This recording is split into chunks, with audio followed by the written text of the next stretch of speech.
Broncos are back today, and so is the DNVR podcast, and so is Peyton Manning. Did you see the news about Peyton today, Todd? No, what happened with Your P? former teammate is going back to the University of Tennessee to be a professor. Wow. What would you think about taking a class from Peyton Manning? Would you want to do that? I think I could. I think he'd be intense. Yes, he would He would be on point and make sure you were handing your assignments, but I'd be interested to see what he's going to teach. It's the College of Communication and Information. So some communication classes. Maybe I was hoping it was going to be like a geography class and it was going to be named Omaha or something. Wow, that'd be pretty good. So it could be like one of two things. Either he was so good with the Manning cast that they're like, hey, like come teach like some sort of broadcasting class. I think it's more likely that it's like a leadership class. You know, like here's how you be a good, because I mean, who else would you want other than Peyton Manning to teach that class? It's a great class. Pretty good leader. I mean, maybe Todd Davis. Somebody else would know better. Todd and Peyton were both captains in the Super Bowl. True. Yes, we were. We were. I think that cast is going to be great. I might sign up. Is it virtual? I might be able to hop in. You know what? That's a good question because we know Peyton lives in Denver, so You maybe know? it is virtual. Oh, yeah. I don't knows? know that. Man, that would be, you would have to be a good student to enjoy that class. Because like you said, Todd, I think Peyton's going to be on you. And it's not going to be enjoyable if you're not a good student. Exactly. I think, yeah, it would be. It would be. Let's see. We have to see if it's virtual. Because if so, we might all have to take it and then see who gets a better grade. Man, that would be awesome. Maybe if we all finish in the top of the class, he would join the show. That's kind of the deal. Okay. Yeah. I'll see if I can reach out to there his we people. go. Have my people call his people and see Exactly. we could probably find somebody who takes the class and just like say like we'll split the cost with you if you just FaceTime us every day. Make it virtual for us. Split the cost? It's like, yeah, I mean, it's like whatever to pay. Like, I don't know what it costs to very like nice have of like you. a course. Yeah. I mean, it's a college kid. You got to bribe them. They're not just going to do a nice It's true. thing. It's true. You don't Yeah. think being on with us? They might do it for a Todd Davis autograph, honestly. It's true. All Forget, right. that's True. a card we We can got to pull. find our fish. Maybe a little Todd Davis, Peyton Manning picture where Yep. you sign one half and then they get Peyton to sign the other half. Wow. That's perfect. Yeah. And it's a special birthday today. You guys know whose birthday it is? It's not mine. I know. Oh, you know? The Broncos? The Broncos. What? It's the Oh. Broncos' birthday Okay. today. And that raised a question in my head. Can a non-living thing have a birthday? Yeah, I say yes. Yeah? Yeah. So then why aren't, like, relationships? That's a non-living thing. Why isn't it a birthday instead of an anniversary? Why isn't it, like, you and your wife's birthday, 5-year birthday, instead think- of anniversary? I don't know. I think it's technically the same thing, right? Yeah. I guess. But you think of it as different things. Like, shouldn't this be the, whatever, 65th anniversary of the Anniversary. Broncos? Yeah, I think that will work too. Yeah. Yeah. It's just interesting to celebrate a birthday for something that wasn't Births. born. Yeah, exactly. Yeah. That is a tough one, isn't it? It's a twist in your brain. It really does. Yeah, I guess it would be an anniversary. But the thing is, a birthday sounds way more fun than an anniversary. Like if somebody says like I'm having a birthday party, you're like, Don't tell oh, your this is gonna be girlfriend sick. that. If somebody says like anniversary, you're like, oh boy, That's true. You do. Here we go. I feel like you do celebrate birthdays more with like more people. Yes. So Yeah. that's fair. Because like the a party. anniversary is just between basically two Yeah. people. Yeah. Yeah. I've never been invited to somebody else's anniversary. That'd be crazy. That would be wild. That would be a wild night. That would be. And you know the sad thing about the Broncos' birthday, it should be an anniversary because we're saying how no one's invited on anniversaries except you and one other person. The Broncos had their birthday today, and no one showed up because fans were not allowed to It's true. practice. Very Yeah. lonely birthday. Probably how Sean Payton wants it, though. Probably. They just don't like having people around. Like it's just as simple as that. Like he just wants to go play his football and he wants to go win football games. He doesn't care if anybody watches or like enjoys it or like if they win a Super Bowl, he's not gonna be like, oh, we did it for the city of Denver. He's like, the Broncos just won a Super Bowl. We just did that. Like, nice work, guys. Wow. Which isn't wrong, and I think it might actually work better. But I feel like he probably won that one for New Orleans. I think That so. was a Different. situation. Yeah, that A was little a lot. different. That's Yeah. fair. That one That's fair. was. Little trivia for you. I saw this, I believe, on some sort of ESPN show this morning. There's 2 teams since 2000 that have won a Super Bowl with the number 1 rated offense in the NFL that season. The 2009 Saints are one of them. Yep. Who's the other one? We were top 23 rated years. offense. We definitely lost. Definitely. Definitely. Hank, what you got? I know you're the man with I all would guess the- one of those Patriots teams. Like, Nope. did they win the Randy Moss? No. No, they did not. It They has were to be your favorite team, Hank. They- Or the Chiefs. I would say the Chiefs. I'm not bringing up the Chiefs on the show. I Like, think you I would just rather did. be I wrong think than you be the one who just says did. Chiefs for the first So time. there's 2 Chiefs teams that have won a Super Bowl in the past 23 years. Henry, which one is it? Not last year, the year before. Not the year before, the one before. You don't even know your Chiefs that well. It was last year. See, guys? Number 1 offense. I have no idea. But Sean Payton, one of them. Yeah. So there you go. There's some hope there.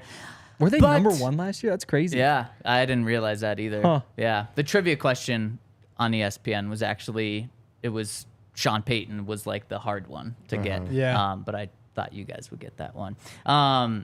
Speaking of people not showing up to practice today, a lot of people weren't practicing that's today. They true. all showed up, but weren't practicing today. Henry, you want to take us through the 12 guys that weren't there? Caden Stearns, DJ Jones, Pat Surtain, Riley Moss, K1 Williams, Chris Manhertz, Cortland Sutton, Mike McGlinchey, Justin Simmons, Brandon Johnson, Nick Benito, and Kendall Hinton. Okay, so Todd, we Henry and I talked about this before the show, and I criticized him for the way he named that list by burying guys like Pat Surtain, Cortland Sutton, Tried to Justin speed Simmons. past Yeah, those. exactly. Yeah, yeah. And no offense to the other guys, but like, come on, Henry, they're missing Pat Surtain, Justin Simmons, and Cortland Sutton. Yeah, well, the headliners. And right before that, you had said that Russell Wilson dropped a pass over the bucket. Saying it was like, it's in the bucket. It's in Yeah, the bucket. yeah. Over the shoulder or in the bucket. You don't want but to throw we it over the we bucket. just blow through that one. Yeah, I guess. So Todd, those are pretty big names to be missing after the first preseason game. Yeah, I'm not sure, what they were doing, if they were trying to keep guys healthy or if guys were really dealing with injuries. But usually that's not really like how things go after your first preseason game. So see that many guys kind of off to the side and, warming up but not necessarily participating, leaves me to question, their health or, what they're doing as far as the game plan with those guys. And Sean was asked about it after practice and just essentially said he was asked about Pat specifically. And he said, oh, don't worry too much about those guys. You'll see them later in the week. And so we'll see. I've heard coaches say that many times before. And then a player, I don't see him later in the week. And it is something to worry about. So really, I don't think his answer made me feel any better. It didn't make me feel any worse either. But also when he said we'll see him later this week, wonder if that means Pat is going to play in the second preseason game or not. If Cortland is dealing with an injury from the game, potentially. We didn't get to talk to him after the game. And he, of course, played in the game. Pat didn't play in the first preseason game. So you hope that these guys are back because those are about as important as you can get outside of the quarterback position. I think so. I don't think there's, like you say, anybody more important outside the quarterback position than those 3 guys for sure. Yeah, you mixed important and Cortland. Yeah, That was 'cause that was- impressive. Yeah, That might be that's how very important he is. No Tim Patrick, no KJ. Now you have to call him in Portland. Oh, yeah, he's very important. I like that. I love that. There we go. He's going to be key. And I think over at Bet365, his over-under is still 700 yards. Last I checked, it was still at 700.5, but that was like 2-3 days after Tim Patrick injury. So I'll double check now.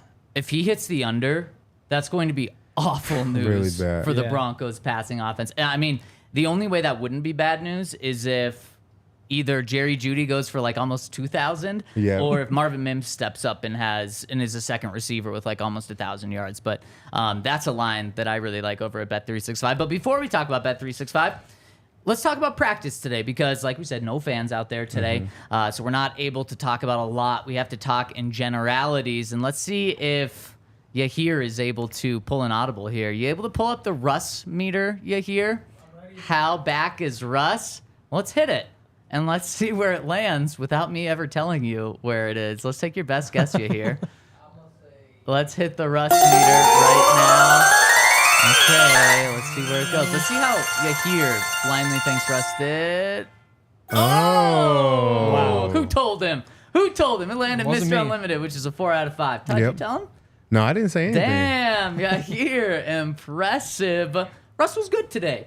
I don't think that they did much. There was a decent amount of walkthrough, but he was good. In the things that we saw, he did a red zone period where he had 2 touchdown passes. One was a nice touch pass where he dropped it in the bucket. In the bucket. And the other one was just a bullet pass.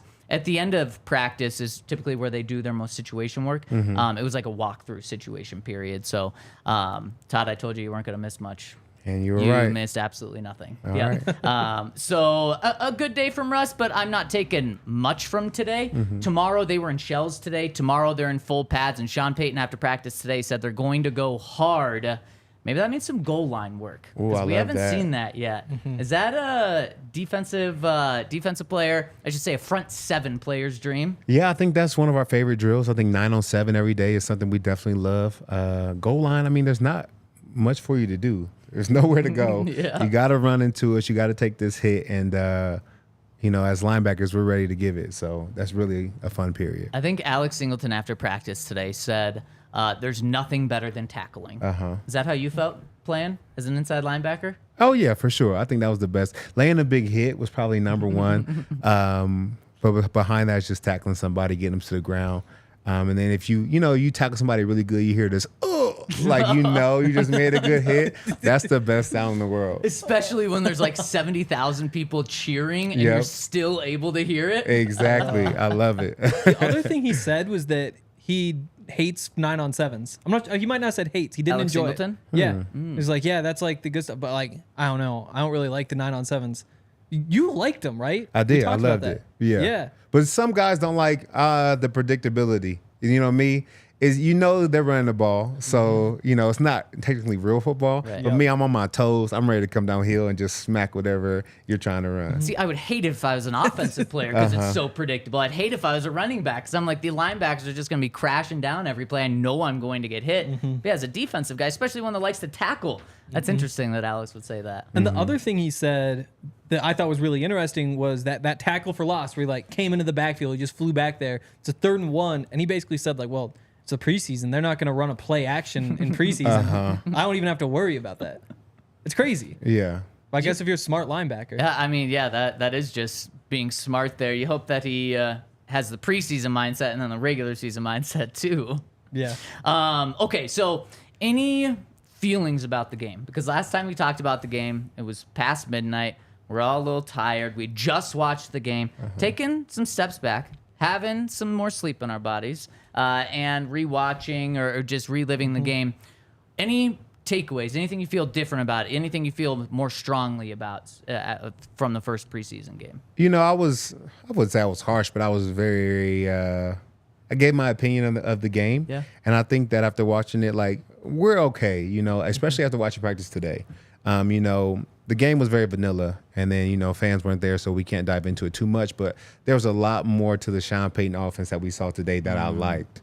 So that kind of gave me, a little bit of ease in my mind to let me know, like, there's a lot more to come. There's a lot more game planning to still be done. There's a lot more plays that we haven't seen that I'm excited about, them throwing into their playbook. So I think we're okay. We're not where we want to be, but we're not where we were last year. Well, I think it's a really good point. You didn't bring Sean Payton in here to run a vanilla offense. But in the preseason, that's typically what offenses and defenses do. As you pointed out on Friday, Vance Joseph maybe showed a lot more than just vanilla, but Sean Payton really didn't. I mean, it was as vanilla as can be. So the Sean Payton effect, the bump, the boost that you get from him, you didn't see that at all. He didn't try for that. No. So a thing that you traded a 1st and 2nd round pick for, he chose to not be that 1st and 2nd round pick, which I'm totally okay with. And like you said, today in practice, we saw a lot more. So it's a really good point, Todd. One of the things I liked about the offense was just how Russ was going downfield with all of his throws. We've talked about in practice how sometimes he's gone downfield, but then a lot of the time it's been check down. And it was nice to see him have long completions to Jeudy. I should say medium completions, 10 to 20 yards to Jeudy, to Cortland Sutton, to Troutman. So I liked seeing him push the ball at least a little bit downfield. I think like 8 of his 12 attempts went past 10 yards, which was nice to see. I am very concerned about 2 things, though. The kicking game, which we talked about. For sure. Everyone saw how tough that was. Today, they didn't make a roster move. They're sticking with Fry and Brett. And we'll talk about that in a little bit, too. And then the pass protection. After practice, I asked Sean about it, and he said, we're fine. It wasn't an assignment thing. He pretty much just said the players got beat. And without saying it, he said they just need to do better than that. Yeah. Concerned, though, because you didn't have Mike McGlinchey out there, but you had all the other 4 guys. Yep. So that's something that absolutely needs to get better. And I'm not just overreacting from one game. It's been really bad throughout training camp as well. So that's the number one thing I'm looking for this week to improve. Yeah, Bowles in particular was a little bit scary. Even Powers, too, especially because he was kind of brought in to be a pass-protecting guard, like a left guard, typical pass-protecting guard, and he struggled as well. He gave up like that big batted pass. I am just a little bit concerned about that. I think the biggest takeaway for me, this is just a fun one, Jaleel McLaughlin. Like, especially after going back and watching Samaje run and watching Tyler Beatty run, like Samaje had like a couple of plays where he broke like a tackle or 2, but there wasn't a whole lot of burst there. He was a little too quick to cut inside. Like, it looked like there were some outside running lanes, and he was just like, I'm not taking that because that's not really his game. But those limitations maybe showed just a little bit. With Beatty, he didn't break any tackles. He kind of just took what was there. But then McLaughlin came in, and it's like the first play, he breaks 2 or 3 tackles. He has the screen where he breaks a couple tackles.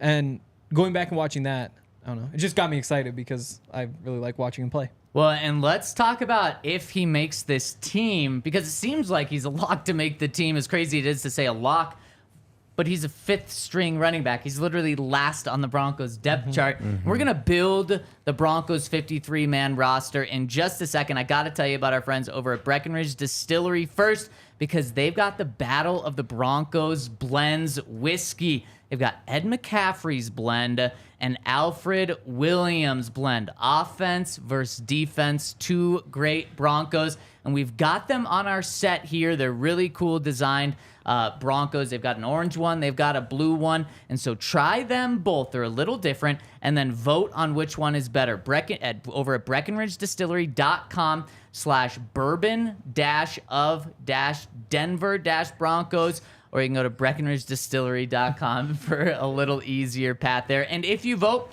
you're going to win. You can win 2 tickets to the Breckenridge Bourbon Whiskey Suite for the Broncos game against the Chargers on New Year's Eve, which would be a blast to have a lot of whiskey on New Year's Eve. Watch the Broncos take on the Chargers. So check them out over at BreckenridgeDistillery.com, and you can find them in all 50 states. Well, that can't be beat. It can't be beat, no. That's it. As a retired player, it's always important to find new ways to stay competitive, stay hungry, get after people in competition. And a good way to do that is through Volo Sports. The sign-ups for leagues are happening now, so sign up with the code DNVR10. Volo Sports has a ton of leagues. Even DNVR crew is playing in Cherry Creek Bowling League on Monday, so you should come join us. But go check them out. Online, they have tons of sports, tons of activities. If you would like to stay active and competitive, maybe even see me out there 1 or 2 times, check out Volo Sports. They're your go-to. Man, I thought you were going to say how you keep that competitive spirit going is just by tackling Henry. Yeah. And We laying don't him need out. that. You We wanna still hear haven't done that yet. A lot of people have been asking for it. You think I would get the I know. You probably get a lot more. I might just break out in tears. Oh, man. It's possible. I might just start bawling. You're going to say that your toes are broken forever, aren't you? So we can never actually do it. I was throwing that Nerf football up there. I can't push off my back foot. Wow. Yeah, my arm's not there. Dang. No, I just got to keep waiting Because of the toes, huh? because of the toes. Yep, you're just going to drag I have us another out. question, though. Yeah, the quote-unquote toes. Would flag football be your best volo sport? Because they've got, like, They've softball, they've got, like, volleyball, they got, like, cornhole and darts and all that.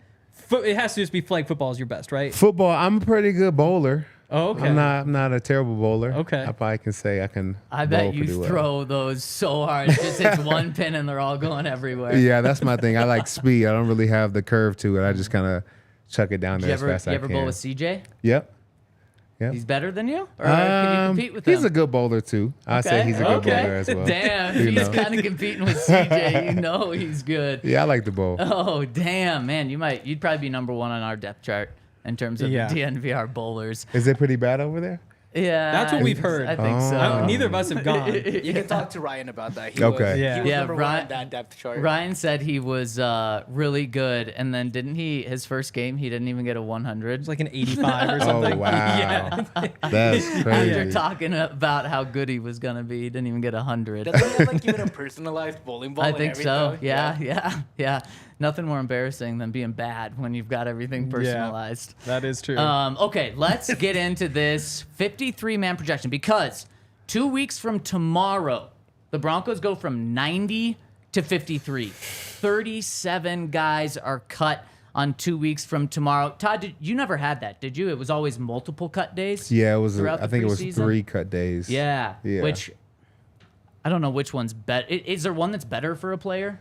For a player, I think it's better to have the 1 cut day because that gives you more time within camp. Yeah. For you to prove yourself or the teams to be able to see that you can really make the team. But it's tough having so many guys in the locker room without dwindling down because coaches have to give so much energy to guys who may not be around or playing time to guys who may not be around. And some guys still need development that are going to be here. So I like the old system, but I'm glad that guys have more time to prove themselves. Yeah, and they have all preseason. The cut day doesn't come until just a couple of days after the 3rd preseason game wraps up. And, of course, there's only 3 preseason games now. But inside the building, obviously the coaching staff has their depth chart. They kind of know where the lines are being drawn right now, and it's all in pencil. Things can change with 2 more preseason games. But let's take a look, especially now that we have a full game of tape under our belts. Let's take a look and see where this roster stacks up. Let's start with the offensive side of the ball. And let's just hit the starters right away. Yep. Guys that are locks to make this team. Obviously, Russell Wilson is a lock to make this team. Are all 3 quarterbacks locks? Okay, let's go position by position. I like that. We'll start there and see where we wind up. Well, Henry, you picked up on a really interesting clue that Sean Payton dropped last week. He said that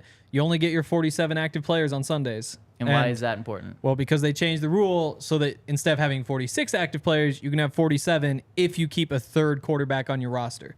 You can keep him active. So if he says they're going to have 47 active, means they've got 3 quarterbacks on the roster. Yeah. And additionally, this past week, obviously Russ is still the starter. He was fine on Friday night.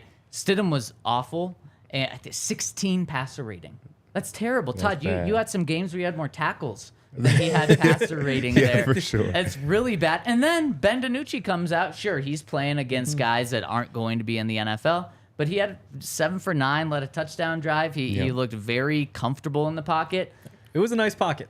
It was a nice pocket, yes. He had a lot more time than Stidham and Russ. And by the way, we'll talk about that with the offensive line in just a second. But I think that there might be a little competition for that backup spot, which means as of right now, I think they both make the team. I think so too. And I mean, if they're going to give you the spot, why not take it? If they're going to give you the extra roster spot, why not? I think a smart coach like Sean Payton, he's going to take it. Yeah, Why not? especially a quarterback guy who's not fully sold on his starter and kind of wants some developmental guys behind him. Stidham and DiNucci are both developmental guys. So, okay, we'll go with 3 on quarterback. Let's go running back. Who's making this squad? So Javonte and Samaje, they're For both sure. on. Locks. And they'll keep 1 or 2 more. They'll definitely keep at least 1, so we might as well pick who the 1 is. I think that guy is just Jaleel. Yeah. We talked to Joe Lombardi, the offensive coordinator, last week, and he couldn't say anything bad about Jaleel. I mean, he just talked about how in his words, every single day he has a breakout run. Yep. How do you cut a guy that has a breakout run every single day, provides something that Samaje and Javonte don't, that just burst of speed, and then also he looked really good in the game. He's not a lock yet, but I mean, I think he's close to a lock without being a lock as you can get, especially for an undrafted guy. Yeah, he just has to make plays on special teams. I think that'll be the biggest factor between the last 3 guys, Tony Jones, Tyler Batty, who makes the plays on special teams. because you never know. Like, they will cut a guy who makes plays for another guy who makes more plays on special teams, especially since he won't be getting the majority of the reps. Yep. They're going to want the special teams, call it goon, more so than the guy who can play running back. Yep. And I think That's a good point. in terms of special teams contributions, it's probably Tony Jones, and then it's a toss-up between Beatty and McLaughlin, which is an interesting dynamic. But I guess the flip side is McLaughlin is listed as like the number 3 kick returner. So if he winds up returning a couple kicks and looks good in the preseason, who knows? Maybe they say we don't want to risk Marvin Mims, and McLaughlin can return. So there's a spot. It's tough. I worry that I'm picking with my heart when I say McLaughlin, and I'm just going to be disappointed. It feels like it really is just an even field right now. So you're not ready to be vulnerable? Let your heart out there. I don't think I am. But if we got to pick one, if you want to push for McLaughlin, I can get behind that. I think they go with 4, and I Okay. think it's because just Javonte's progressing, but they kind of just showed us by not playing him in the first preseason game. Maybe they're just not 100% sold that he's 100% there. So I think they keep it safe, and my guess is Tony Jones and McLaughlin. Yeah. Is Tony Jones kind of a hybrid guy? Yeah. Can more so do it all? You could also just put Tony Jones on your practice squad, though. Nobody's going to take him. You don't think? Activate him the first. No. I don't. I think Damn. maybe McLaughlin gets taken. I don't even know that he does, though. Yeah. It's just probably not worth the risk.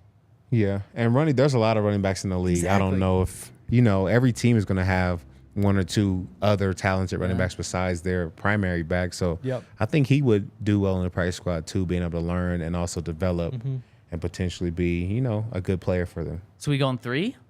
I would go 3. I would go 3? 3 to start. And if we say, we got some extra Okay. spots, and maybe we circle back. Okay, let's go 3. And it is Jaleel. Yeah. That's okay. Okay, it is Jaleel. Now, tight end. This was something we didn't get to dive into the depth chart too much last week.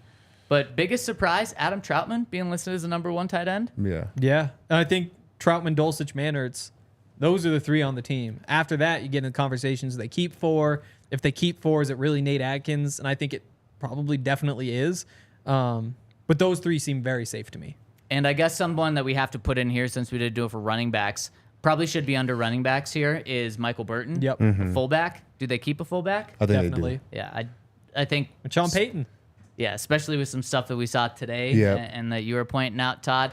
I think Michael Burton makes it. So they do. And he'll play all 4 special teams. He'll be a core guy. Like, the fullbacks are always instrumental. I remember Andy Janovich, like, they're very instrumental to that special teams game. So I think they'll keep him around. yeah, I think so too. And Especially with Jaleel. Yeah. probably Then there's your special teams guy. probably between running backs and tight ends, 7 is probably like a fairly normal number, I would think. Yeah. But again, it's Sean Payton. So I think we go with 3 for tight end. And again, if we can come back and see if there's anybody to add. Does Alberto even make the practice squad? I doubt it. This is year 3. 4. It is, 4. yeah, year 4. That's tough. Yeah. If I you mean- still haven't.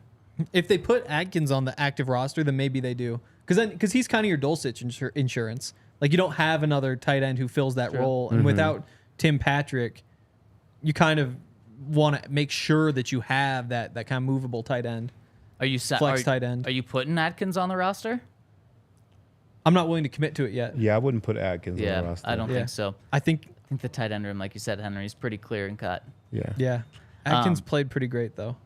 I think he's the better blocker between him and Troutman, too. Speaking of playing great, Henry played great over the weekend. Broke game grades for 69 players, which is honestly psychotic. That No, it's is nice. crazy. Well, it's also nice and psychotic. Those two things go Yeah. together for this one. And so check them out over at thednvr.com. Yeah. We're obviously not going to go through 69 players today. We're going through Damn. 53, and Henry went through 69. So make sure to could- check them out. Could add the practice squad in. 16 more. Let's It's the not. 16 No, oh, let's okay, let's fine. let's not do that today. That's fair enough. Maybe Well, after I'll cut write that day or later. something. Yeah. Yeah, we know you'll be writing that. Okay, wide receivers. Obviously, Jerry Jeudy, Yep. lock. Cortland Sutton, Yep. lock. Marvin Mims, lock. Yep. Brandon Johnson. Lock. You think? I think I he's think a he's, lock. I think he's a next lock. up. I think you're right. And he's not going to be injured enough where you're putting him on any injury list. In fact, No. if you put anyone Yeah. on IR right now, they're done for the season. So you're not putting anyone on IR. So I agree with you. I think Brandon Johnson's a lock. Any more locks? I don't think so. Because I don't think it's a guarantee they keep more than 5. Just given the injuries. Wouldn't that be a reason why To they would keep more than 5? I don't think so. Because I think you could just move a guy to the practice squad. And now that practice squad players get to play a couple games, unless like it's just so easy to steal a roster spot that you might as well move a Kendall Hinton to the practice squad, move a Taylor Grimes to the practice squad, play him a couple weeks if you really want him to play those couple weeks at the beginning, and after 2 weeks say, you know what, we want him on the team, let's get rid of somebody else. Did you notice that? Oh, never mind. Okay, never mind. Ignore that. Okay, so who's the 5th? I'd say it's probably Marcus Callaway. That's where I would go to. He made a nice play in one-on-ones today, but Sean Payton guy. Sean challenged him last week. I think he stepped up a little bit. I'd go Callaway. Yep. Anyone else that you would put above him, Todd? I may go Callaway too, just because he's Sean guy. I think if it was maybe another coaching staff, I might go Kendall Hinton. Yep. Just because he's been there, he's been steady, and he's made plays throughout the years. It's true. I mean, he's a guy that you can trust. So we're going Callaway. And then I think if there's a 6th, which we don't have to put a 6th here, but I think it'd be Montrell Washington. Really? For the ability to be a special teamer, a returner, if Marvin Mims isn't the returner. And because he's made the most deep plays in training camp so far for the Broncos as a receiver. Could be. I think I'd go Jalen Virgil up next. Really? Yeah. The way they were using him, they were playing him as like an F back in their offense, H back in a normal offense. But they were running behind him. And it was working. And so when you have that, I think that's a valuable skill set. I think that he has a claim to be the fastest receiver in that room now with KJ Hamler not in there. I think it'd be down to him and Marvin Mims. Not Montrell? No. He's more quick than fast. He's fast too, but like he'd be next up after those guys, I think. And then on top of that, like he had a great block when in the return game. Like he could be a big special teamer. But Kendall Hinton is also right there. I think Taylor Grimes is also potentially right there. But yeah, I think you could just get him on the practice squad. So why waste I would the say spot? Jalen Virgil too. Okay. And I think, if Jaleel McLaughlin ended up working out as a backup, returner, then that kind of washes Montrell out the room. So Me too. yeah, I think that you go with Virgil and you call it a day. Yeah. And that's a good point. Montrell Washington, I like the way Montrell Washington returned kicks this week, actually. He looked a lot better, or punts, I should say. Yeah. He looked a lot better, but I think they already have their returner in Marvin Mims. Yep. So are we going 6 or 5? We including Jalen? Yeah, we can go 6. Let's do it. Yep. Okay. 6 at wide receiver. Now we have offensive line. The good stuff. Can they keep 15? No. Can they keep 15 but combine them into like 7? Because this past week was so underwhelming from an offensive line standpoint. The numbers come out after the game. Russell Wilson had the highest pressure rate of any quarterback in the NFL. And there were a lot of quarterbacks playing. He was pressured on 64% of his dropbacks. Number 3, the third highest guy that was pressured in the NFL, Jarrett Stidham. So the Broncos had 2 of the top 3 pressured quarterbacks in the NFL, and that's not a top 3 that you want to be in. And Sean Payton talked about it today, and he wasn't asked directly, like, whose fault is it? But he didn't put any blame on Russell Wilson. He didn't put any blame on the play calling. He pretty much put the blame on the offensive line. And that's just something that they brought in Sean Payton to help the protection. They spent $140 million on Mike McGlinchey and Ben Powers in the offseason to help with this protection. Now, obviously, they didn't have McGlinchey in this past game, but it didn't look any better. Russell Wilson led the league in sacks last year, and it was just as bad in this first preseason game. So he was pressured 64% of the time. Jarrett Stidham, 59%. Ben DiNucci was 11%. That third-team offense, the offensive line too, but that entire third-team offense played really well. Is that where our diamond in the roughs are? Is that where we need to go? I think it might be. The thing is, they only got that one drive, but they went down there and scored a touchdown. Let's talk about this depth chart because we can't talk about practice today and who was playing where. But Todd, the Broncos might have tipped their hand to a little diamond in the rough on the offensive line, and it's actually someone that Henry gave an A+ to, I believe, in the game. Alex Palshevsky was so sick in that game. And I was talking to Dre about it. Like, he gave up like one kind of half pressure, but it was super late. It was on like the second move of a pass rush. But outside of that, he made so many great blocks. And he did so many different things. Like, they were running like the pin and pull with him, like pinning. He had like kick out blocks. He was like blocking like 11 yards downfield on Tyler Beatty's long run. There were just so many awesome blocks, and he was just manhandling everybody. There's even just like the 3rd and 1 run where he just like pushed a man back 2 yards, and so the running back could just slip in behind him. So he showed the power too. He was really, really, really sharp. And I think the Broncos thought he was very sharp as well, with how they're viewing him right now. You're picking up what I'm putting down. And I've said this a couple times before on this podcast, but sometimes people don't listen to things I say about the undrafted free agents. So he's from Illinois, 6-year starter in the Big Ten, and it's 6 because he got injured 1 year, and so he didn't play the whole season. He was also an All-American last season, All-American tackle last season. Wow. And he didn't get drafted just because Why? he doesn't have like the measurables. I'm not sure what his arms are, but I think his arms might be a little bit short. I think like some of the testing wasn't great, but he can play. he really can play, and we saw that. Yeah, but we did. So is he making the roster? I think obviously we know our top 5. Lloyd Yep. Cushenberry, Garrett Bowles at left tackle, Ben Powers, Quinn Miners, and Mike McGlinchey are the top 5. Yep. Who's the swing tackle? I think it's still Cam. Fleming. Yeah. I think so too. Yep. I think Prince has done some nice things, but there just hasn't been enough. And honestly, Fleming struggled too. Like, he let 3 guys just get around the outside of him for pressures. 2 of them, he gave up a hit. And it's like neither of them has really done anything to win the job, but Fleming was good last year, and I think he's just a safe option. And Fleming was second team in this past game, right? Second team left tackle. Yep. Yeah, he was. so getting beat 3 times Not ideal. against the second teamers when you're supposed to be the team's swing tackle. That's tough. And I think it'd be really hard for Palshevsky to be the swing tackle just because you have 2 guys who've at least played. Yep. You're going to feel silly if you let those guys go and then the undrafted rookie doesn't work out. But if they keep 2 tackles, I bet it's him and one of the others as of right now. Are you keeping 2 tackles?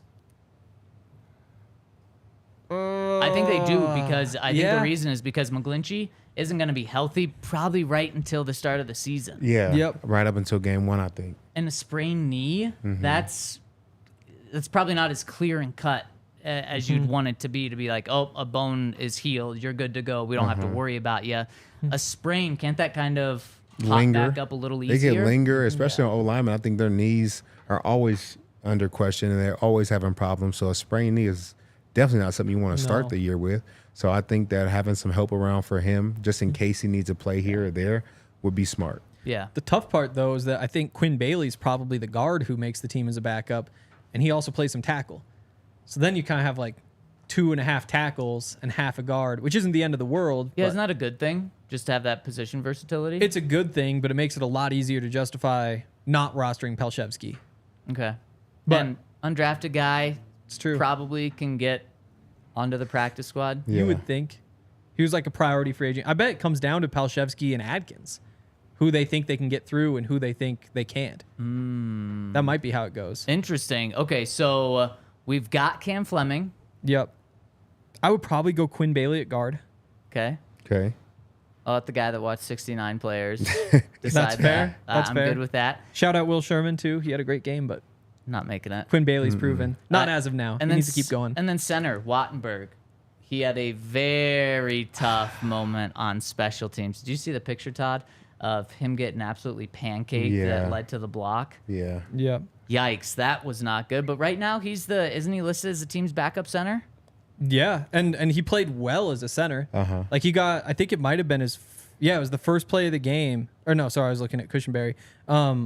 Wattenberg, I didn't have any negatives for, except for that one play play. where he gave up 3 points. And so it's like, well, And that's the hardest play, especially for O-lineman or for anybody. Like, you literally have to just sit there and brace your body to get run over. Like, they're coming full speed. You're supposed to lock in your legs and lock in your arms, but there's not much you can do. It's not like playing center. You know, he's just standing there waiting for somebody to hit him. So that's tough, and hopefully he can get better at it. But I don't think that should be a reason for him, like, not to make the team or to be taken down as far as, like, the backup center. That's great insight. Yeah. And Forsyth also played really well, but I think he needs to keep it going, and Wattenberg needs to kind of screw up for the standings to change a bit. So are we only keeping 8? Depends on if an extra interior guy. Depends on if we're keeping Palshevsky or not. He'd be the 9th. Where are we at with the offense? How many roster spots do we have left? Well, it depends how many we're keeping on offense. With quarterbacks, running backs, tight ends, we have 10, 11. We have 17 before the offensive line. 17 Plus 9. plus 9. So That'd that's be 26. 26. So you Yeah. really can't fit anymore. Because then you're going 26, 24 with the 3 special teamers. So are we So going you're- 9 on offensive line? Wait, that's with 9. That's with 9. I only have 7 offensive lines so far. Am I missing one? We've got Wattenberg as a backup Yep. center. Yeah. Let's keep it 25. And then Okay. we'll get to the defense. And if we can cut it 24, we can come back around. Okay, well, so no and, Palshevsky. and let's get to the defense after I tell you about our friends over at Breckenridge Brewery. Man, a Breckenridge day for me. Breckenridge Wow. Distillery, Breckenridge Brewery, and their Mountain Beach Sour. It's going to be almost 100 degrees this week, which Yeah. means you need a light, crisp beer, and that is what Mountain Beach Sour is. Little sour, but refreshing, not too sour. It's a great sour for the summer. So make sure to check them out. And if you want to get one, come by the DNVR Bar. Also, come by the DNVR Bar for the second preseason game. It was pretty lit in here for the Yeah, it first was great, man. I preseason had game. a great time my first game in here. It was awesome. And that was a late night game. This one a little more reasonable. Getting started at 6:30, which I think will be nice. Get the party started, get your Saturday going a little bit earlier. And if you can't make it, but you still want some Breckenridge Brewery, go to breckbrew.com, click their beer locator, and they will tell you not only where you can find any of their beer, but specific beers. So check them out, the official beer of DNVR. Yep, that's it. And go and check out our friends over. Sorry, I was looking at the weather at Shady Rays, which is also weather related. As Zach was saying, it's going to be really hot. Next time the high isn't in the 90s, next Wednesday, it's going to be 89. Wow. Dang. Wow. So make sure that you're not burning your eyes out, especially because it looks like it's going to be super sunny for the most part.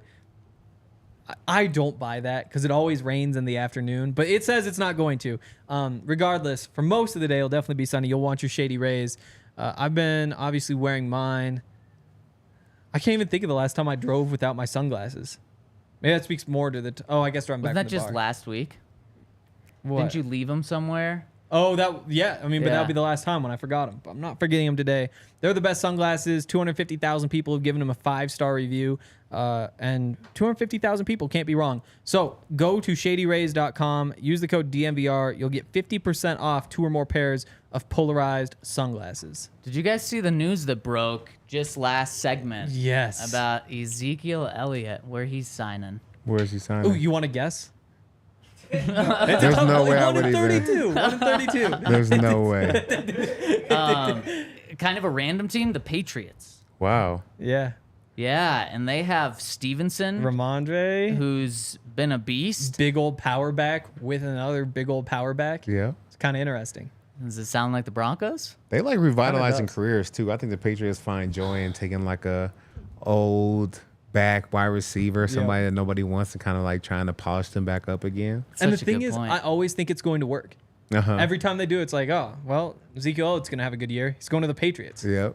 Who was the running back that they did that with? LeGarrette Blunt. Yep. Oh Yep. my Wow. gosh, he was a monster with them, They had and a they did that great multiple run. times with them. Yep. Yeah. He would sign and then leave, go somewhere else, doesn't work out, goes back to back. the Patriots, looks great Ballin'. again. Yep. Man, that was a guy that I certainly wouldn't want to tackle. He's like 240 pounds. Ugh. He was just huge. Little guy. Yeah. I mean, with Zeke, especially in that offense where they're just kind of lacking a little bit of talent, like they're not super exciting. They just got the receiver too, right? Was The that them? receiver. I'm trying to think. I thought they just may have moved on a receiver.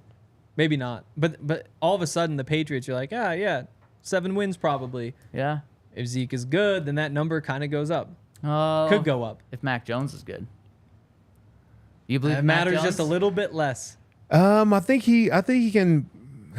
He's not going to win a Super Bowl or anything, but he can put them in a position to win 9 games. Okay. You know. Okay, yeah. I think there's only a few Super Bowl winning quarterbacks in the league. It's not like everybody gets a shot or everybody's worth an opportunity. Not worth, but just gets an opportunity.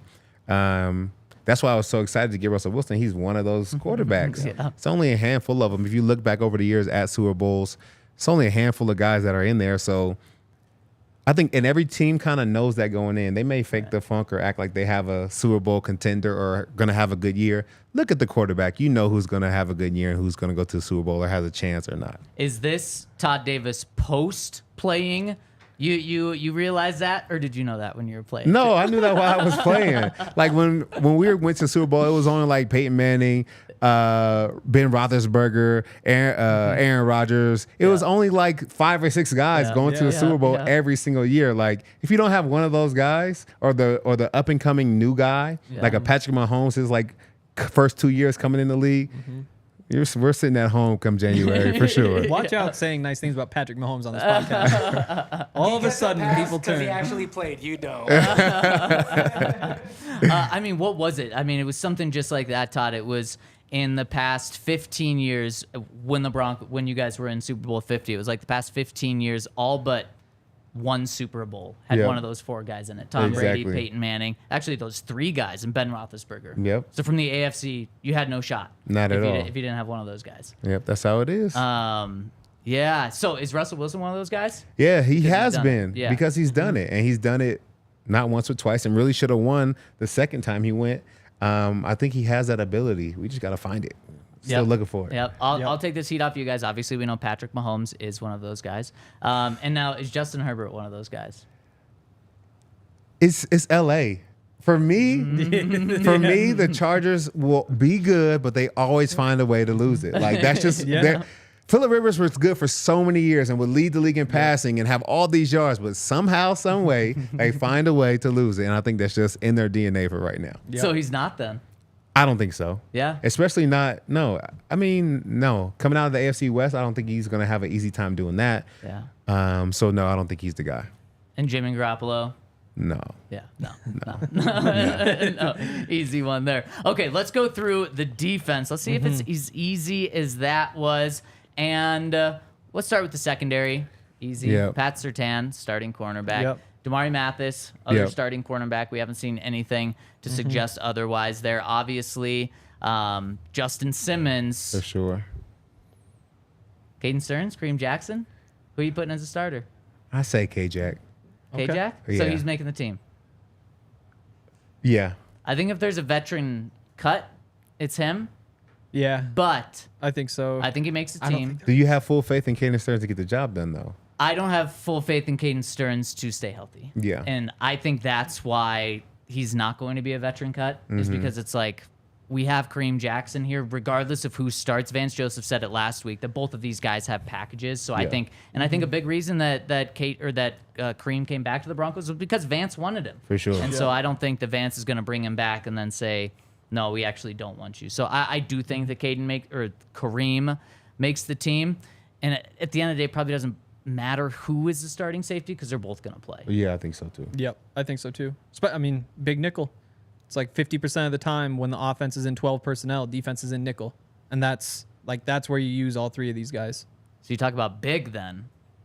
Big nickel. JL Skinner. Does he make the team? PJ Locke. I think- Vance said last week that he's battling to be the third safety on this team. And I think PJ makes the team and there's 4. Okay. You going 5? I think they probably keep. Let's talk about cornerbacks, Okay. and then we'll see where we are because I think that's kind of where the conversations come in. Okay. So you got Pat, you got Damari, Yep. you got K1 in the slot. He's a lock. Yep. He's another one who Yeah, could be K1's on a the lock. bubble, but Yeah. I No, think he's good. I think K1's a lock. Okay. I also think Riley Moss is a lock. Yes, for sure. And I don't Yep. think his injury is enough to put him on IR and have Nope. him done for the No. season. So there's 4. There's 4. I think Jaquan Bassey? McMillan's probably 5 now. I think Bassey's probably 6. Yeah. So then do you have room for a 5th safety? This is your deepest Yeah. part I think of the team. because you didn't keep Palshevsky, I think there probably is room for another safety. I don't think you're cutting JL Skinner. I don't think so either. But I'm Because- not sold. I think DTY has played better in camp. I think he's played better in the game. Uh-huh. And I think there's a reason why he's in front of JL on the depth chart. But let's go Skinner. I think it's a little bit of projection, but it'd be crazy not to include him. This was just a guy, and I know Sean has cut 4th-round picks in the past when they've been rookies. But this is a guy who, when did the Broncos get him in the 6th round? Yep. But he was viewed as like a third or fourth round guy before tearing his pec a day before the combine. Yeah. Tore his pec that knocked his draft stock down. I think the Broncos got a really good player. I would just be surprised if they cut him here. Is he okay doing that? Keeping him? Yep. Yeah, I'm okay keeping him. Yep. 11 guys in the secondary. That's a lot. That is a lot. Gotta 12 be making some 11. plays. They better. Yeah. And that's the strength of the team. So I think sometimes you do kind of make exceptions when it's the strength of the team. Obviously, inside linebacker, you're going Alex Singleton. You're going Josie Jewell for sure. You're going Drew Sanders.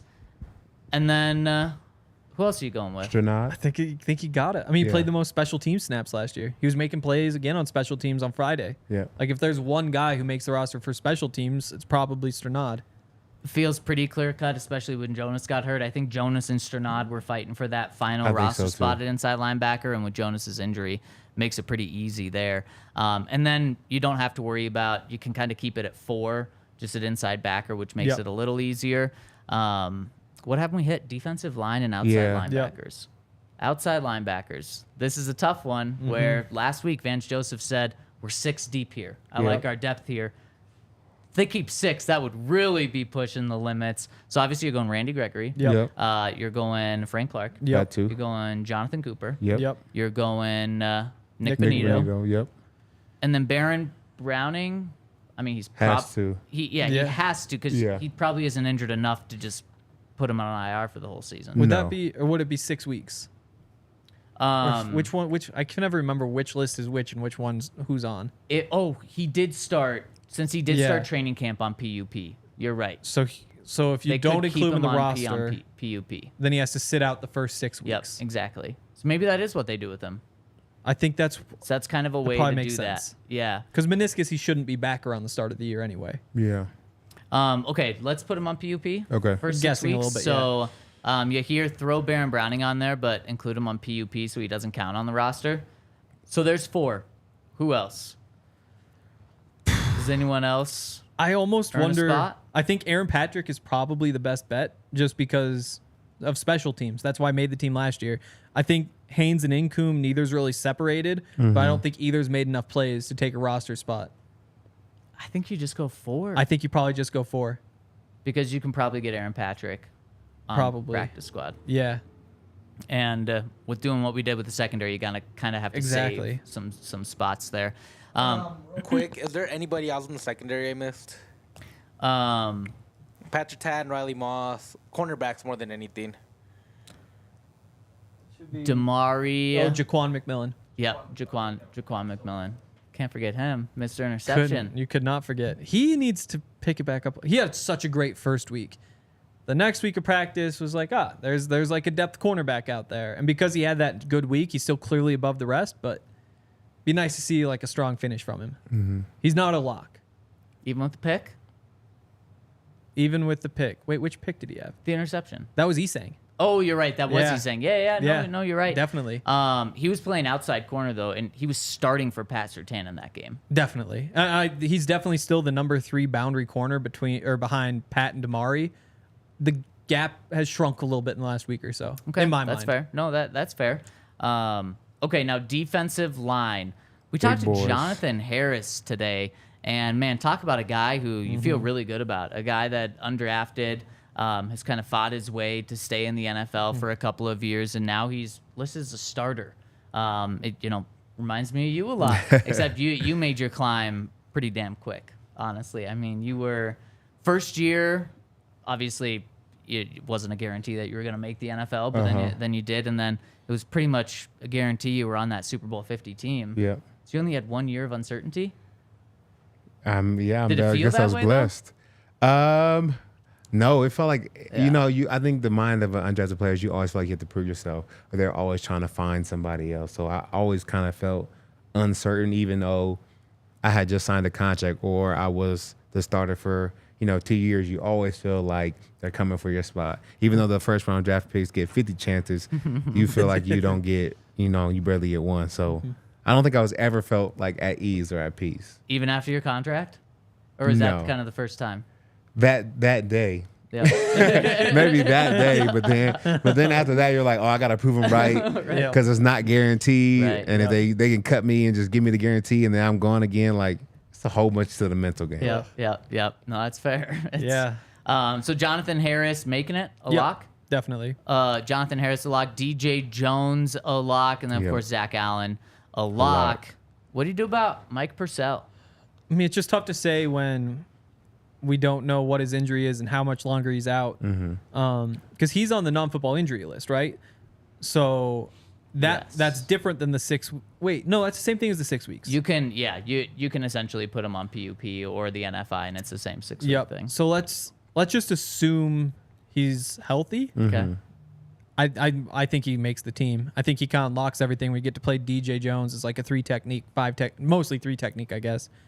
I think that he's probably a lock if he's healthy. Man, that is a big front 3. If you have Mike Purcell, Isn't it? DJ Jones, and Zach Allen, that's something that Alex Singleton and Josie Jewell probably want to see. Yeah, they're gonna love that, and that's why I think that's why they've been using them so much and really like attacking or blitzing them at times, even within the game. When you lock up the front, the linebackers can really do whatever they want.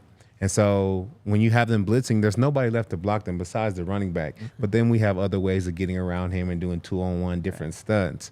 I think that's going to be good for them because, like you said, you can double team one of those guys. You can't double team both of them. And if you do come off the double team, then that guy has a 1-on-1. And I expect Purcell, DJ Jones, like I expect them to win 1-on-1s. So that's going to be good for the team overall. Is it a treat when the defensive coordinator calls a blitz for you? Yeah. You definitely love those.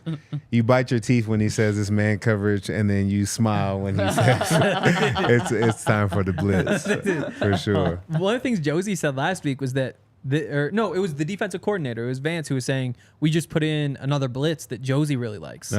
Did you have blitzes like that where it's like, oh, I really like this one, called this one in particular? Yeah, I definitely had one that worked a couple times, I would say, but I don't know if they like kept it in for me. I think it was just part of part of the process, but I definitely would put a chip in Wade's ear because it was part of Wade's defense and like, hey, call the blitz, because it's perfect. I mean, I get a playoff, and like the worst thing that happens is you get blocked up. Right. The best thing is that you get a sack and you don't have to cover anybody, and like it's a great time. You just get to hunt when you're on the field. Then Yeah, you get to hunt. You get to hunt Yeah. because you feel like a D lineman or outside linebacker. Like if you don't get the sack, it's not the end of the world. But if you do, it's amazing. Yeah, you know what I'm saying? Now you have a big play. Yeah. I know it's not as cut and dry as this, but man, for offensive linemen, if they give up a sack and only 1 sack a game, it's not good. Yep. An outside linebacker or a true pass rusher, you get 1 sack a game. You're like leading the league. Yeah, it's incredible. It's Top incredible. 5 for sure. Yeah. And I know there's other things that the defensive guys have to do. It's not truly just one good play, but seems a little unfair. Yeah. Offensive linemen have to be perfect. Defensive guys just have to do one good thing. Well, I mean, I guess the same thing is true for a cornerback. Yeah. You know what I'm saying? Yeah, You give that's up true. 1 touchdown in the game, you are trash, and you're about to find a new occupation. But wide receiver, you get 1 touchdown a game, you're balling. Yeah. Like you're having a great year. So Yeah. It's true. it's give and take, I feel like. Yeah, no, that's a good point. Okay, so this defensive line, who's going behind? So we have those 3. No, those 4. Purcell, Harris, yeah. 4, yeah. Yep. Henningsen. Yep. Yep. Even though he couldn't stop him on the goal line. He otherwise had a really good game, though. Yeah, He's had no. a good camp. I agree. Yep. Garcia to the practice squad. That's the tough part because I would have said like Least. Jordan Jackson's probably number 6 before Friday. Is Garcia now number 6 because he has the 2 sacks? Like the margins are so slim between all those guys. Then PJ Mustipher also had a good game. Yeah, PJ Mustipher definitely practice squad Yep. if he doesn't make the team. Mm-hmm. But what are we at? What are our numbers on the defensive side right now? We're at 19 before defensive linemen. 19, so you're 24. So now you put the keep 1 5. more. Yep. 1 more gets you to 25. Okay. So Elijah Garcia, Jordan Jackson, PJ Mustipher. I would say it's not Jordan Jackson. It's between Garcia and Mustipher. Then I think really feel like they might keep another linebacker, to be honest. It's Yeah. not inside. Because now I think back, I think we would have 5 in our rooms. Yeah. That And kind of makes sense. you were with Vance, so that there's definitely some weight there. Yeah. I mean, that would probably be Seth Benson if you're doing that because Ray Wilborn, who was next Yeah. to Seth Benson, was just cut this morning. Yep. A Ajiki probably gives you more special teams, though. Seth Benson probably more likely to be a starter at some point. It's tough. But then, I mean, That's can you tough. only keep 5 defensive linemen? rotate him through the 3 spots. You might need to keep 6 there. Yeah, I feel like. But you keep 5, but then if you're a nickel, sometimes it's only 2 D linemen in the game. It's true. So, and with the AFC West, we don't really play base that much. Yeah. Exactly. So maybe you do keep 5. And if you put like Elijah Garcia on the practice squad, you get 2 weeks of him in the field. And when we're so torn between like which one you even want, 2 weeks at the beginning, then the next 2 weeks, all of a sudden you're 6 weeks in with guys from the practice squad if you put them there. So if we did Tough. 5, we're at 24 on defense, Yep. and we were at how many on offense? 25. 25. 25. So you 49, can, you can afford one more player. Now, Could be Adkins too. yeah. Could be yeah. Palshevsky. Could be Now, defensive lineman. Could be a linebacker. could you convince yourself that Baron Browning could also be that kind of swing inside backer as well? Or do you think he's converted too much to outside? Yeah, I think he played okay when he was on the inside, but I think he found his calling on the outside. And I feel like if you did anything else but put him out there, it'd be a disservice to him. Yeah. Like, you got to let him play out there. Like, that's where his strengths are. I agree. I agree with you there. Yep. So who's our final one? We going inside backer? We going offensive line depth? We going need offensive wide line depth. receiver? I think you're right about that. Yeah. They need the offensive line depth. How does the defensive look so far? Give me a quick look. I'm sure. I'll look at it with you Probably. after as well. Does the defense need more help? They only have 24 players. Does the offense need it? Hank, I know you want to put Palshevsky there. I want to put Adkins on. Adkins? I think so. Really? Yeah. I go offensive line. Yeah, but I think that probably makes the most sense just given how many players you have at each position. Which one? Let's go Palshevsky. Palshevsky? All You right. okay with that, Todd? I'll rock with you, man. All right. right, I believe let's do you. it. Let's do You've it. done your homework, I Yeah, know. I So have done my homework. It's very true. That's So I what I trust provide you. here. Okay, Homework. let's transition to special teams because it's not as clear and cut as it's been in years past. Yaya having to spell Palshevsky is it's the tiebreaker. Make him figure it out. How much do you want to bet that I get it right? Oh, he's gonna Google. So Yeah. yeah, Exactly. I'll say I don't 100. trust him. You have your. I'll say 100%. Okay, let's get to special teams after I tell you about becoming Go. a member over at DNVR. Yes. Become a diehard, where when you become a diehard, you're going to get 15% off your entire bill over at the DNVR Bar. You're going to get a free shirt at sign up. And every year after, maybe even a Todd Davis Yeah. signed picture. Yeah, We'll see we're if we definitely work gonna throw that in, in there yeah. for sure. 20% off merch always, 20% off events. There's going to be exclusive merch for you. And you're going to get that welcome box, which just has so many cool things in it. So make sure to become a diehard. It also supports us a lot, and you get a lot of exclusive benefits as well, including the ability to leave your comments on the website, which we will get to in just a second. So check out DNVR, the DNVR, and of course the DNVR locker. Okay, special teams. Todd, who's Broncos kicker going to be? 'Cause right now on the Riley depth Dixon. chart- Why not at this point? Save the roster spot. I mean, Oh, man. the way they were talking about Riley last week was he could be your quarterback with the arm he has. He's punted better than they've ever seen anyone punt in training camp. It's like, man, why not just make him your kicker as well? Balling. But then during the game, wasn't as good. A 32-yard punt followed by a 36-yard punt. And like it was a bad break, having because it landed 40 yards downfield and bounced back 8. Isn't but that on still, the kicker though to have I the don't. spin? Kickers don't have as much control as people think. Here's my insight. I talked to a punter at the University of Montana, and I was How talking much because can he we was trust like, those Exactly. punts? He's probably cheating He was anyway. That's fair. But he was trying to get a job in the NFL. Like, he was really good, all conference, all that sort of stuff. And he was saying all that stuff about backspin, controlling the bounce. It's just not real. It's not a thing.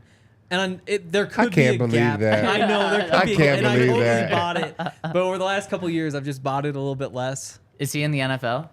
No, I mean nobody gets maybe the that's NFL. why he didn't make it I to swear, the NFL. Yeah. every He told special college teams team, coordinators, I can't control that. half the colleges out there have a punter or kicker who's he might make it to the NFL, but none of them do because there's 32 jobs. It just doesn't happen. It's true. Yep. Yeah. So I don't know. It was a bad break, but you just can't have it. Like, it doesn't matter if it was a bad break or not. 32-yard punt, Yeah. especially like a 32-yard punt to the 40-yard line, Yeah. 45-yard, like that just can't happen. Well, it can because he's going to make the team. There's no, yeah, absolutely. I mean, how could you pass up on a punter with an arm like that? It's true. It's a good point. But a kicker on the depth chart, it's listed as Elliott Fry or Brett Maher. We saw Elliott Fry go 1 for 2, including hitting a 55-yarder, missing a 50-yarder. We saw Brett Maher go 0 for 2, missing one, and then Luke Wattenberg getting absolutely destroyed for one to be blocked. Who's it going to be? Projecting out. I think this is We the should one have where, a like, coin. Do we have a coin? Yeah, Do we have I mean, like that's what it should boil that's a down good to. you know? Because it could be the exact same conversation in 2 weeks. Like, we could Exactly. be saying the same thing. But I think we're going to find out a lot in these next couple of weeks. Yep. So I think it is a coin flip. Who's the coin landed on? Flip it, you here. There's a number between 1 and 10. Todd? Oh, And remember, your Brett Maher, your Elliott Fry. What am I? Elliott Fry. So Oh, guess the okay. number between 1 and 10. You're There we about to get go. fried. 7. I was going to take Elway. Give me 5. It was 3, so it's Elliott Fry. Oh, Elliott Fry wow. makes it. Good for Elliott. Oh, it's the one Todd wanted. Big time. He was setting me up for Elliott to win. Good for Elliott. So we'll go Elliott Fry there. I mean, yeah, we'll find out more in these next couple of weeks who it's Yep. going to be. It could easily just as well be someone not on the roster. Definitely. I think that might even be the most likely. Yeah. After this, Like, the I way mean, this how could past it week not be? went. Yeah, I agree. Okay, punt returner and kick returner. On the Broncos' unofficial depth chart, Marvin Mims is listed as the starter Yeah. for I both keep of him them. there. Yep. Easy. Keep Yeah, him there. I think so too. He wasn't this past game because he didn't play. So That makes it tough. I think when he plays, he'll probably be that guy. And then long snapper, we can just fill that out. Do you know Mitchell his? Fabroni. Oh, what, did you know his name without looking? Yeah, I for did. I did Brownie. double check though because I realized Impressive. after I came, like, there were the 2 last year. Yeah, I knew it was him. I knew There's it a was him. long snapping competition last year, Todd. Yep. The stakes. You ever want to be a long snapper? You know, that's something that they kind of tell guys, if you have like a dream of being in the NFL, like as a backup plan, know how to long snap because you know there's only so many roster spots, and they're going to keep a long snapper on the team. And if you know how to long snap, you're valuable to a team. So I may have tried 1 or 2 just to see if I had the sauce, but I don't have it. And then you're like, nah, I'm a good enough I'm gonna play linebacker. I'll make it linebacker. there. When I was at CU, there was a tight end who wasn't going to get drafted. Yep. And so he showed up to the pro day and just like long snapped. He'd never done it before. Well, never done it like in practice. It wasn't on the depth chart or anything. Did it work Why out not for Did you? he get drafted? Oh, I It's worth a try. thought it was gonna be a great story about this guy who got drafted. That's a lot of my CU stories. He tried. Yeah. Man, we'll see. Hopefully was it's a little interesting. better at CU this year than that. It's got to be. There's a lot of hype. In fact, I gotta think be. Terrell Owens was at practice today. It's for crazy. CU. I was talking to McChesney, and I was like, "Yeah, you're gonna get like sideline pass for the Nebraska game." He's like, "Bro, you're not gonna believe it. Like I tried, but they gave one to Rick Ross. They gave one to who is the other? Oh, Shaq. Yeah. So it's like there's don't have room for us anymore. I was like, that's crazy. Wow. Dang. Yeah, I've Wonder got how friends coming down. I wonder how CU people feel about that. Of Prime bringing in like the big time names. I'm sure they love seeing Shaq on the sideline, Yeah. but kind of boxing out some CU legends. Not that McChesney's like a legend, but you know, Hey, some CU stars. He's a legend. If they win, I think everybody's fine. For sure. Yep. If they lose, then they're gonna want their spots on the sideline. Yeah, it's true. It's true. Should we hop into the comment section because we've got that? What do you guys think? You think we nailed it 100%? I think we got it. Yep. 99 for sure. Yep, 99. So we'll keep an eye on that. And think- next 2 weeks, I think Atkins is gonna find his way on the team. that would shock me. Really? Yeah, They showed you on the depth chart. a 4th, right? Yeah. Yeah, we picked Okay. 3. We picked did. We did pick 3. Okay, let's hop into the comments. Any super chats you hear?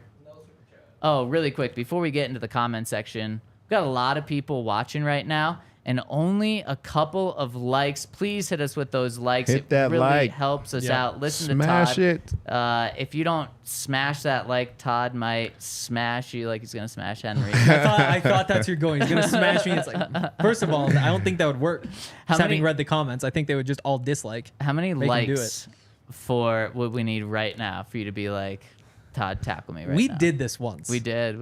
I can't remember what we were talking about, but it was like 200 likes and I'll do something. Yeah. It was at the Super Bowl, right? You guys did beer chugs too. Yeah. I had Yeah. to chug a beer. That's what it Yeah. was. In the off season. No. Yours was you had to chug a Red Bull. That's right. Yeah. And I mine did was that. a beer, and they both hit. We did at the Super Bowl. Yeah. Yeah. So 1,000 likes. We're not gonna get to 1,000 likes today. If you get this to 1,000 over time. Yeah, over the course of the life of the show. Why The not? show. There we Wow. go. Okay. So let's hit that like. Wow, already 20 quick ones. Like, we want to see this. That was actually really quick. That was as fast as I've ever seen. I'm gonna read these comments slow. I take my First like back. one coming in from the count says, that game had me feeling as though I should return to my crypt for another long hibernation. It's early, I know. But that game felt like it did when you went over to your friend's house as a kid and they weren't there, but their mom lured you in with a cup of Kool-Aid and Little Debbie, and you had to wait in the living room for what felt like an eternity while you answered questions about things you never wanted to reveal to an adult. Wow. I don't ask for much. I just want to feel good about this team. I'm not in panic mode, but maybe that's because I'm too jaded. Ugh, love the count. I think we all agree with you that game. Well, actually, Hank probably doesn't agree. I think Todd and I agree with you. Preseason games can be tough. Yes. Yeah. Yes, and that experience sounded traumatic, and so I think that I think that it was just about that for sure. Also, great comment from Icelandic Fart Police saying, how much is in a super chat to get Todd to tackle Zach? Because see, that's just like straight cash. One guy can do it himself. Straight cash. Well, to maybe think I have about to set that. the limit for that. Yeah, you have to think about I'll give you the What would limit right that now, be? $5, and I'll let you do it. $5? Wow. Hey, the good thing That- is you hear your mic's not on, so no one Actually, can it hear is. you. Oh, you decided to turn it on midway through the show, huh? Wow. I've been busy. This depth chart has kicked my ass because you guys went quick as hell. Maybe it's some money to tackle you here. I'm Another worth way option. more than Hank. I'm about 10K at this point. Ooh, 10K. Wow, 10K. Woo. Let's see that super chat We'll come do in. 10K pesos. Oh, And then what- you have to do the math on I have no idea what that would be. What is that you hear? 5? that. 10,000 divided by 20? Okay. I don't know. Maybe about like... That's 500. What do you mean? I 500. don't know. Yeah. I don't know. Maybe. it gives and takes. I don't know. All right, Nash Bronco coming in says, fellas, how much better would Russ's stat line have been if Court doesn't quit on his route, Jerry catches the ball before turning to make a move, and the offensive line gives him more than 1.3 seconds in the pocket? I'm still not reacting to what we saw, but I actually feel good about this offense. What was the biggest surprise from preseason game 1? I don't know that Court quit on his route. He wasn't getting there. Like, that was just a deep throwaway. And I think people have also kind of bashed Russ a little bit because they're like, oh, it's close to being an interception. But it's like, yeah, it wasn't, though. Like, it was a throwaway. He got enough air on it. Would you have felt a little bit better watching it if he'd thrown a little further? Yeah, I'm not too worried about that one. Yeah, it doesn't change if Jeudy catches that, and instead of, what was he, 7 for 12, he's 8 for 11. 53% to 58%, I think Yeah. it was. Yeah. It doesn't matter. Yeah. Anything better stat-wise? No, I think it would have felt better though. I felt like that was a good play to put on film. Yeah. Evading, getting out the pocket, Yeah. completing a big third down to keep the drive alive. Yeah, I think that would have it's true. felt better. It would have. But I think that goes back to just, everything is not on Russ. I know a lot of people like to put it on Russ, but there's a lot more, there's 11 players out on the field, and everybody has to do their job for the play to succeed. And what's the O-line, wide receivers catching the ball.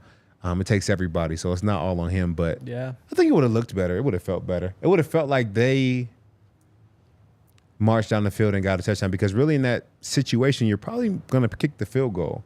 You're probably not taking that fourth down, Depends on who the kicker is. And then that's for sure too. And I think on a normal game, I don't think it's an all-out blitz leaving Jerry Jeudy one-on-one. I think a coordinator is a little bit smarter than that, than just leave the middle of the field completely open. What a terrible call. That was I still horrible. can't- like, if you want to blitz in that situation, at least in my opinion, Todd, you got to tell me if I'm wrong here, but I'm not making it a delayed blitz where the guys who are coming are already 7 to 10 yards off line of scrimmage. Put You know everybody he's- on the line. And Yeah, just, exactly. Well, And show your hand right away, but then just try to get there really quick. Exactly. And you have a safety on Jerry Jeudy. Yeah. And it's a safety sitting off, too. Off You and outside. Exactly. Like, what do you expect to happen? Exactly. And Yeah. Jeudy made him look silly. He did. He did. Made the As- safety fall. as he He's should. spelling everything. Yes. God, That was the toughest game grade. Jerry Jeudy. Because he had the nice catch across the middle. It's like 19 yards or whatever. He has the drop, but then he makes up for the drop with the slant the next play. It's like I went with a B. I figured like I think he more than canceled out that drop with the touchdown in terms think of so. like contributing to the game. In terms of like how do you feel about him going into the season? Things got worse after seeing the drop. Yeah, that's really interesting. I think you're right. Yeah. I think it kind of was that back and forth He there. made up for it. Yeah, yeah. We got a super chat coming in $10 is $10 enough, Zach? to get both of them. To get both you and I. Wow, our lives are worth $5 each. What I'll say is we appreciate the super chat. Thank For you. sure. I'm definitely terrified because Todd has kept up in like game shape. So like that's Oh one yeah, thing. yes. thing. yeah. Are you a little bit lighter? Yeah. Yeah. Yeah, I'm trying to slim down a little. I'm probably like 7 pounds lighter than I was. Okay. So not a lot, but Did you mind when reporters asked you about your weight in press conferences and stuff, or was that just something like did that? Because some guys it seems like it's uncomfortable, understandably so, and some guys are just like, no, yeah, I've either gained weight and I'm proud of it, or I've lost weight and I'm proud of it. no, I felt fine with the mask about my weight. I was a chubby kid, so I think anything better than what I was, I'm happy with. So I didn't mind talking about it anymore. So no, I was good. Russell in particular, it's come up twice, Yeah. his weight. And both times he kind of like doesn't really answer the part about like the weight. And Yeah. then somebody else jumps in and just says, yeah, but like, how much do you weigh? What And he's are the just like, numbers? we're not getting into that, man. Like, And my guess is interesting. because he was just shamed so much, and I think way too much last year for it. For a lot of people think his problems were because he was too big. I think he gained weight last year intentionally. I don't think that was just something where he just decided to not work out anymore. I think Nathaniel Hackett and him said, Russ, you're going to be a pocket passer. And if you're a pocket passer, you can add a little bit of weight on. And so I think that was completely intentional. But now I think he's just been bashed so much for it. It's just a sensitive topic. Yeah, and I That would don't be see him awful. just eating anything crazy. I mean, No. he has a personal chef. He has somebody that brings all his snacks. Like he's not just eating McDonald's and Yeah. like chicken wings all the time. Yeah. Like No. it's very, very intentional everything that he eats. And so whether he's up or down, I think it's on purpose. And I feel like he's down a little bit and looking leaner and looking better yeah. this year. So I think it'll be great. Todd, he not only has a personal chef, he has a backup personal Yeah. chef for Dang. when that first chef has to take days off. That's what I'm talking about. Yeah, I know. That's it. Oh, That'd be so nice. That would That's be- like that quarterback that got to sit at home last year just in case they needed him. Oh, yeah, they had the yeah. COVID quarterbacks. The COVID quarterbacks, yeah. Yeah. That's the best job, Yeah. like, because they never called him. I don't remember anybody no, that got called, no. and they just got paid to sit at home. And then also, Just in if case they, somebody gets sick. Yeah. if they are called, no one's going to expect anything from them. Exactly. Like, they go out and fail. It's not like people are going to be saying, well, what'd you do on your couch the whole time? People are just going to be like, well, what'd you expect from the third or fourth quarterback who's been sitting at home? Exactly. Yeah. I was talking No to losing. Nick Ferguson last year, and he asked me how much I would have to be paid to play quarterback for in the NFL for a game. And What's I was your like, number? I don't know, like a few $100. And he was like, no, you're crazy, man. Like, you're gonna get hurt so bad. Like, the hospital bills are gonna be huge. Like, that needs to be at least $50K just to consider it. I was like, well, Nick, we've lived different lives. Uh-huh. Like, I never played in the NFL. Like, a couple $100. Like, I have a sick weekend. It's Heck like, yeah. it And the probably hurts. experience, heck Exactly. yeah. Then I get to like tell people I might pay to do it. Yeah. Wow. I know something terrible is gonna happen. I mean, Kendall Hinton has obviously done other things in the NFL besides just that, but without that COVID game, he's not a fan favorite. No. He's just a back of the roster wide receiver that's made a couple of plays in the NFL. Now he's just a fan darling. Exactly. Yeah. Henry, you're a fan in Denver for a long Yeah. time, even if you're awful. I mean, Kendall Hinton, wasn't he like one of three within two He was. interceptions or something? He was Yeah. not good. Also, So- I'm blocked from the chat right now. Oh, Oh, good. Keep him dang. out of there, you I hear. didn't block you. What the hell? I'm probably still blocked from the last time you blocked me. I had Oh, a block dang. comment put in ages. I haven't That's unblocked cold. anybody either. Alan says, or Alien says, who's playing this week that didn't play last week? I think Javonte Williams. I think so That's too. a good one. And I would like to see him out there. I think it's also important for him. He talked with Alexis Perry on DNVR's YouTube last week about playing, and he said yeah, it's going to be important just to get that final mental hurdle. And I have to imagine, Todd, as a player coming back from any sort of injury, whether it's a huge one, whether it's a minor one, just clearing that final mental hurdle of like, okay, I actually did get tackled all the way to the ground, or in a defensive player's perspective, I did fully make a real 100% contact hit, and I got up. I'm good. Yeah, because as athletes, I think your injuries, whether it's a break, a tear, whatever it may be, it's ready to go before you mentally are. So, he's been training, his body's actually ready to go, but mentally, there is a hurdle that you have to get over to really tell yourself, okay, I'm back, I'm ready to go, I can put all my weight on it, I can, cut off of it the same way, because whether he likes it or not, right now he is favoring one side or another, because until you have that, fully sure about your body, you're going to react differently. So I think he needs it. Yeah, I'm right there with you. And Todd, you have to tell me if this is intentional or not, but our listener, Zuriel Goodwin, noticed that when you said eating McDonald's and chicken wings, you looked right at him. Oh, wow. No, that wasn't. Did you have some McDonald's recently? Very recently. Oh, man. That's the thing, though, is like I live like 4 blocks from McDonald's. If you have the app, they have all those coupons. So like it's like buy one, get one free with a quarter pounder and 10-piece McNuggets and like one other thing. Oh, you know the exact order. Exactly. Well, see, that's where you go, and it's like, oh no, it's 9 o'clock. I've been writing all day. I don't want to cook anything. I can pay $4 and go get a cheeseburger and some nuggets. Well, how far is Chick-fil-A? I mean, or like or Chipotle. You got to get in the car. Oh, and again, like my then you're talking like gosh.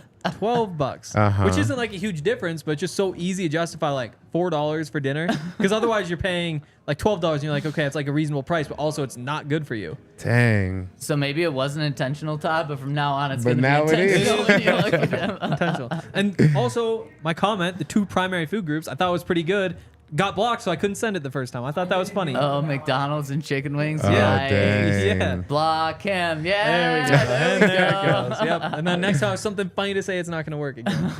Okay, KW says, are we really talking about cutting kickers after a preseason game? Do they not get to tweak things in these games too? If this is the way we have to evaluate them, then offensive line is going to be a disaster this year. We know Maher can make these kicks. He just needs to see a few things go through, in my opinion. I think it's fair to the commenter's point. I also do think I am freaking out about the offensive line, because it's not just like one bad game. It's Russell Wilson led the NFL in sacks last year, in part because of him, in part because of the offensive line wasn't good. And with the kickers, Brett Maher clearly has some mental thing that he went through last year, missing 5 extra points out of 6 tries in the playoffs. So it's that coupled with missing 2 kicks in this preseason that has, I think, everyone freaked out more than they would be if it was like Brandon McManus that came out and went 1 for 3. Then I don't think we're saying they need a new kicker right now. Yeah, and I feel like, like we talked about earlier, like there's so much more to a game plan with the offensive line than what we saw on Friday. There's a lot of things that Sean Payton can do to put guys that are having trouble in better positions. For a kicker, you kick the same, whether it's preseason, regular season, in practice. Like, how you kick is just how you kick. There's like nothing to be changed within your game or scheme, and like you talked about, is really mental. So if you're missing kicks, the only thing that can stop you from missing kicks is you and your mentality. Your setup, the way you kick the ball, it should be the same every single time. A miss is just simply mental. So that's why I think we're a little bit more nervous about the kickers than we are about the offensive line. And it reminds me of like a golfer when they say like, oh, he changed like his swing coach, or like what the comment said, like maybe he's tweaking some things. It's like the golfers tweak things when things are going wrong. Like when they're not hitting the ball right, they're like, maybe if I just take it back at a little bit different angle. Maybe like if you're tweaking things at this point, not a good sign. Or tweak them in the offseason. Exactly. If you're tweaking you should have it something pretty right now, tuned up. I think about coming into camp. So and the other thing about the offensive line, would have just been nice if Nick Bonito was like torching the Cardinals offensive line. Jonathan Cooper was like tearing him up, but they weren't. And in their defense, the Cardinals did play their starting offensive line, and Paris Johnson Jr., the like 6th overall pick, he looked awesome in that game. But still, like you would hope that Garrett Bowles can look as good as the Cardinals offensive line. Yeah. I mean, he's getting paid $17.5 million this year. So they are paying Big him money. pretty good. Must be nice. Yeah, it must be nice. Before we move on really quick, Todd, are kickers football players? Yeah, I would say yes. Yeah, they definitely are. And I feel like a lot of great kickers like hold the records for their teams as far as points scored. So they're very instrumental in the game of football. So yeah, definitely, without a doubt. Are long snappers more football players or less football players than kickers? Less. Definitely. I would say less for sure. Hubiak comes in and says, before the fan base gets too toxic around here, Todd, what was your opinion of the fans while you were playing? What's your opinion of fans booing their own team? Yeah, that's tough. I loved our fans. I think we have some of the best fans in the world. So Broncos Country, shout out to you guys. You guys are great. I don't necessarily like the booing. I think guys are out there, doing all they can, and, they may have a good game and you don't boo, and then they have a bad game, you do boo. I don't think that their preparation or their attitude changes. They're giving you the best they got. Sometimes you got to ride with the player and you got to rock with them because, that's what they could do on that Sunday. So it's tough to see guys get booed. I understand it. Like, I boo in my head for sure, but I don't put it out there. But I definitely love our fans, and they're the best. When you are on the field now, I don't know if the defense actually ever got booed when you were with the Broncos, but the offense or the quarterback play certainly got booed at times. So it's not, you weren't in this exact scenario, but if you're getting booed by your own fan base or your side of the ball is getting booed or your team is getting booed, does that fire you up anymore? Does it piss you off against the other team, or does it piss you off against your fans? Like, what does that do to a player? I think it does maybe a combination of things.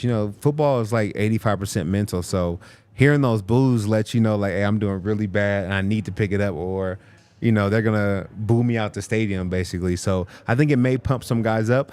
Other guys, especially young guys, if they're getting booed, they just go further into the tank. They don't know how to handle that stress and the disapproval from the fans. So, it can kind of go either way. I don't really feel like at any time it's worked. I don't know any time where somebody got booed and then in the first half and came out and balled the second half. Like, damn, we weren't doing good. Thanks for telling us. Yeah, exactly. Good point. Yeah, I think that it Good just coaching. Boo. keeps them in the dump. So maybe don't boo, and I don't know, say some encouraging words. There we go. You guys can be better. What was it like playing at the Chargers Stadium?